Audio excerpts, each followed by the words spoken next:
Dismiss og re-electionist Mayor Jonas Cortez midangop karon sa Korte Suprema aron pugngan ang Commission on Elections and Bank pagpugong nga makasalmot siya pagbalik sa eleksyon sunod tuig. Si Nico Sereno sa report.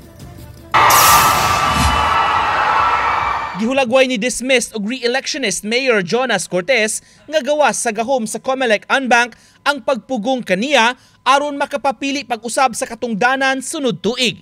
Iyang gitataw nga wa kini igong basihanan tungod kay ubos sa balaod ang Korte Suprema lang ang makapagawas og kamanduan nga final and executory.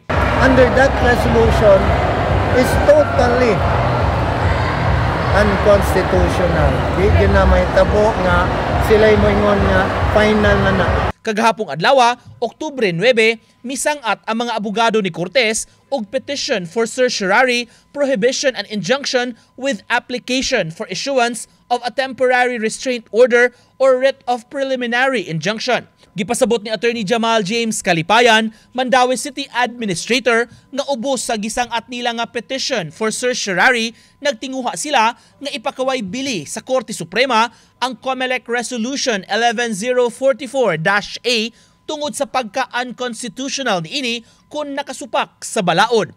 Sa Comelec Resolution, nagmando nga kansilahon ang nasangat nga mga certificates of candidacy sa mga kandidato human pahamtangi sa ombudsman sa silot sa pagkataktak sa katungdanan tungod sa kalapasan nga ilang nahimo samtang nangalagad pa sila sa kagamhanan. We are hoping that ma-issuehan ni og temporary restraining order sa Supreme Court, which is also part of our prayer, no?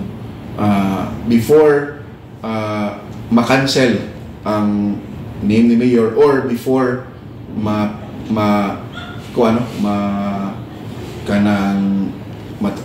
ang iyang name sa period na nagprinting na ballots. Uban ni Clans Gabutin, Nico Sereno, Balitang Bisdak.